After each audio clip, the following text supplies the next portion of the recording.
Is Stephanie White preparing to execute the most disastrous tactical pivot in the history of professional basketball? Are the Indiana Fever secretly abandoning the Caitlin Clark era to recommit to an incredibly selfish, isolation-heavy offensive system that has proven time and time again to be an absolute failure? We are staring down the barrel of a basketball tragedy unfolding in real time. The Indiana Fever are currently sitting in what can only be described as a diabolical position following an absolute embarrassment in Atlanta, a game where the Fever were completely blown off the floor and out-hustled in every single measurable category. The rumors leaking out of Indianapolis are terrifying. We are hearing that the coaching staff has essentially given up on the fast-paced read and react system that maximizes Caitlin Clark's generational talent. Instead, they are allegedly pivoting back to the version of the Indiana Fever that was an offense built entirely around Kelsey Mitchell pounding the air out of the basketball. Are we about to watch a professional organization actively sabotage its own golden ticket? Let us examine the visual and statistical evidence, starting with the glaring lack of offensive identity that is tearing this locker room apart. This team has no consistency, no direction, and no clear vision of how they want to play basketball. They have a coaching staff that cannot decide on a single offensive philosophy. One minute they want to play up and down and play fast, Caitlin Clark style, getting out in transition and pushing the pace. After that, they want to go to the Kelsey Mitchell one-on-one dribble style, where the ball sticks in one player's hands. This team has no identity and no direction whatsoever, and that falls largely in part to the coaching staff. They have a head coach that never takes accountability for any of the failures on the court. Listen to the sheer frustration in that analysis. This is the fundamental crisis destroying the Indiana Fever right now. You cannot play two completely contradicting styles of basketball in the same quarter, let alone the same game. You cannot tell your roster to play fast, dynamic, transition basketball under Caitlin Clark for 4 minutes and then immediately hit the brakes and run a stagnant, one-on-one dribble-heavy isolation set for Kelsey Mitchell. When a team lacks a defined identity, the players on the court hesitate. And in professional basketball, hesitation is a death sentence.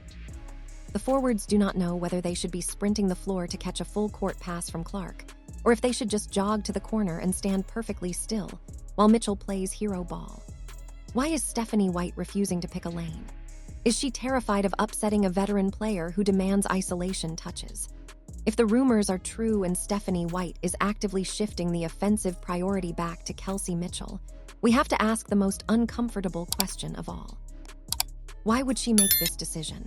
We saw Stephanie White scolding Caitlin Clark before the turnovers even took place, right after Caitlin Clark scored a basket in the third quarter.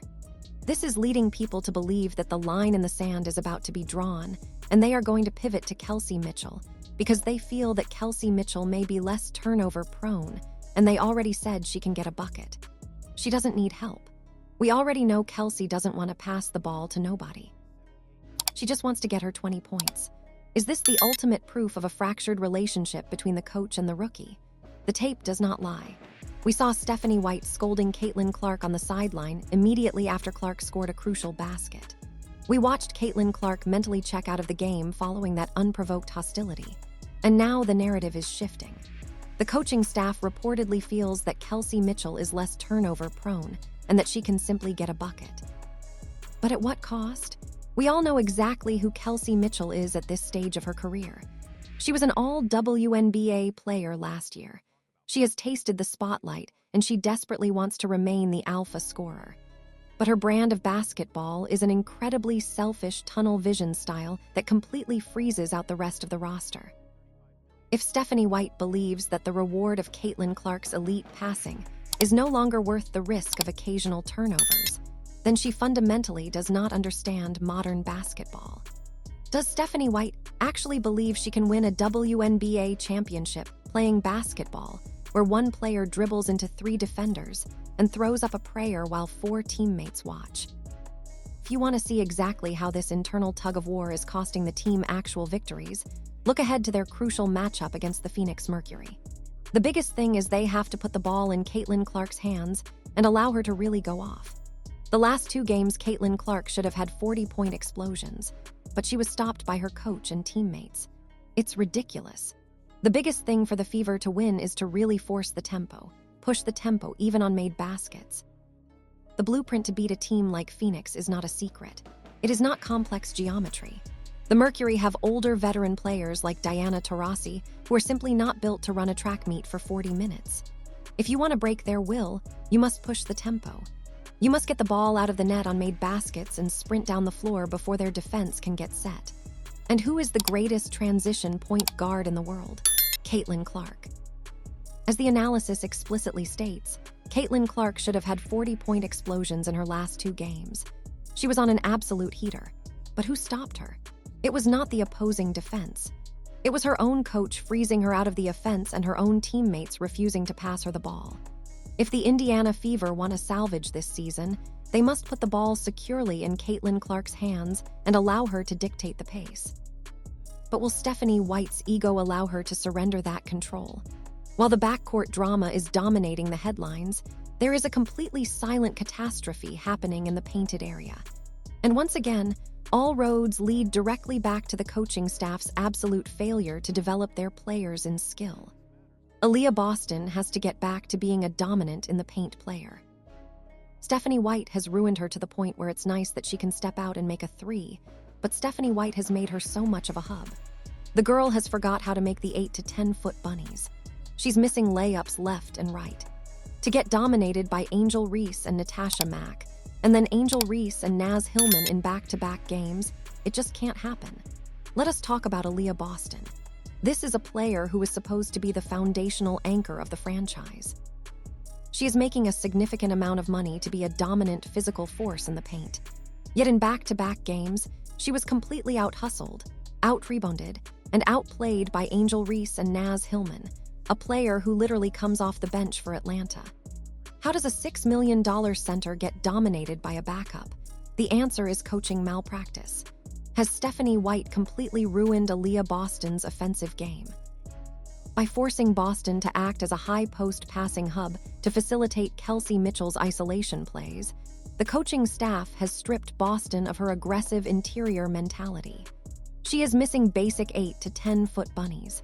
She is missing point-blank layups. She has forgotten how to be a physical bully in the post because the offensive system does not prioritize her interior scoring. If Stephanie White has actively degraded the skills of the former Rookie of the Year, why should any fan trust her to develop Caitlin Clark? But we cannot lay all the blame exclusively at the feet of the head coach. We have to look higher up the chain of command. We have to look at the front office executives who provided Stephanie White with this deeply flawed roster. The Indiana Fever have so many players that are not playable. Darius Dantes isn't playable. Ty Harris isn't playable. Michaela Timpson's not playable. They don't guard the girl on offense. There are just too many players that aren't worth much. And then you have Monique Billings who you're paying $800,000 to and she's barely playing. Let us shine a massive, uncomfortable spotlight on the Indiana Fever front office. A head coach can only play the cards they are dealt, and the deck in Indiana is full of jokers. Look at the bench. Darius Dantes is unplayable. Ty Harris is completely unplayable. Michaela Timpson is unplayable. Opposing defenses literally do not guard them when they are on the floor, allowing opponents to easily double-team Caitlin Clark. And then you have the financial absurdity of Monique Billings. The front office executes a massive off-season acquisition, paying her an elite salary to be a difference maker. Yet, the coaching staff refuses to trust her, playing her a pathetic 12 to 13 minutes a night. Are the front office and the coaching staff even communicating? How can an organization expect to compete against super teams like the Aces or the Liberty when half of their salary cap is sitting on the bench wearing warm-up suits? The roster construction is a complete abomination, and it forces the starters to play exhausted, desperate basketball in the fourth quarter. If the offense is a chaotic, directionless mess, and the roster is fundamentally broken, the only way to survive is through elite defensive schemes. You have to outsmart your opponents. But when it comes to tactical adjustments, the Indiana Fever coaching staff is completely bankrupt. In the post-game press conference, it sounds like they ran out of options, which is ridiculous. You need to switch things up defensively. Throw some matchup zones in there. Switch things up, distort the rhythm and pace and timing of the other team by switching up your defense. Mixing in a little bit of zone will give you help and will take some pressure off of your guards in terms of them picking up fouls. The Indiana Fever are constantly in foul trouble. They are constantly giving up and won opportunities because their perimeter defense is soft and their interior rotations are late. When opposing teams realize that your guards are vulnerable to straight line drives, they will relentlessly attack them one-on-one. What is the basic fundamental coaching adjustment to protect foul-prone guards and disrupt the rhythm of a slasher? You run a zone defense. You implement matchup zones to force the ball out of the primary attacker's hands. You throw different looks at the offense to make them think. But as Stephanie White admitted in her own press conference, she feels she has run out of schemes. She refuses to adapt. She refuses to step into the gaps. She refuses to protect her players with structural adjustments. Is Stephanie White's stubborn refusal to play a single possession of zone defense pure arrogance? Or is it a terrifying lack of tactical knowledge? We are witnessing the slow, painful destruction of a franchise that was handed the keys to the kingdom. The Indiana Fever have the viewership. They have the sold-out arenas. And they have the most transformative player the league has ever seen. But they are completely paralyzed by a head coach who refuses to adapt, a veteran guard who refuses to pass, and a front office that built a roster full of unplayable athletes. If this organization officially recommits to Kelsey Mitchell's isolation basketball and actively moves away from the Caitlin Clark system, it will go down as the single greatest failure of leadership in the history of American sports.